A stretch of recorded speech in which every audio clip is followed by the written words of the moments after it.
guys, this is Ben back with my review for Disney's newest film, Haunted Mansion. A single mom named Gabby hires a tour guide, a psychic, a priest, and a historian to help exorcise her newly bought mansion after discovering it is inhabited by ghosts. This film was directed by Justin Simien and stars Lakeith Stanfield, Rosario Dawson, Owen Wilson, Tiffany Haddish, Danny DeVito, among many others. Now, this is the newest Disney film based on a ride, which is something they've done a couple of times in the past, most notably Jungle Cruise from a couple of years ago, Tomorrowland from 2015, and Pirates of the Caribbean. Yes, that was originally a ride before it became a movie. I think that's a pretty fun idea to make these movies based on rides. It allows them to make somewhat original movies, but still have some of that recognizable iconography.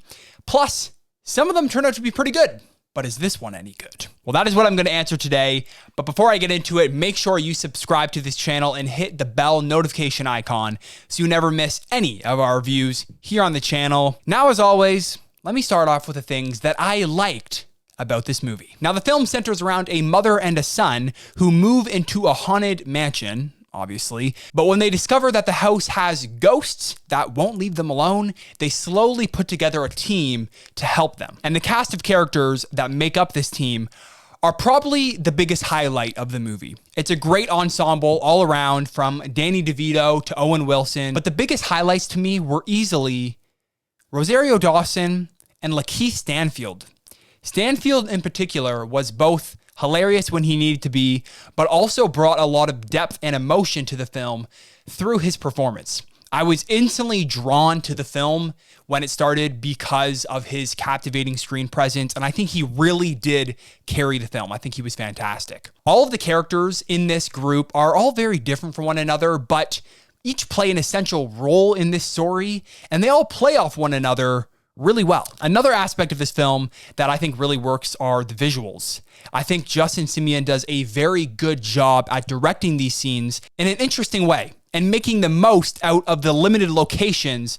As you'd expect, they're kind of stuck in this mansion for most of the movie, but Simien keeps it visually interesting with his direction and with the camera movements. The CGI is very strong. It probably helps that this film largely takes place in the dark, in different dark settings, but I thought all the CGI was very effective and well done, especially in the third act, where some crazy stuff starts to happen in the mansion. It's a slick production all around, which is expected from Disney, but it's definitely worth pointing out. If you are a fan of the Disneyland or Disney World ride like I am, you will love all of the little Easter eggs and references to the ride. Lots of little lines that are said, visual references, some story elements that connect to the ride that kind of pay homage to the ride. And I think that's great. I think that all fans of the ride are just going to eat it up. Overall, I think they did a really good job at honoring the ride in many ways, but also creating a new story that is very much its own thing.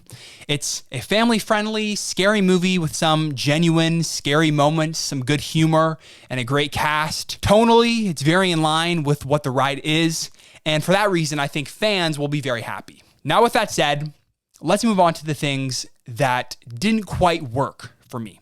Okay, so I don't think that the direction they took the story here was the most interesting or compelling direction that they could have taken it in. The problem with these Disney ride adaptations is that you have a certain amount of restraints put on you and guidelines that you have to follow right from the get-go. It really does feel like they decided to make a story around an existing ride instead of someone having a great idea for a family-friendly haunted house movie, and then they decided, yes, that's a great idea, we're going to move forward with that. And the plot that they do come up with isn't the best. So this story, while it starts off pretty strong, honestly, loses quite a bit of steam as it goes along, and I found myself losing more and more interest as it progressed. By the time we got to the third act, I was kind of just ready for the film to be over, and I wasn't really invested in the mission that our characters were on, their emotional journey. It never quite finds its footing, and it constantly felt like it was jumping around to different ideas, different plot elements,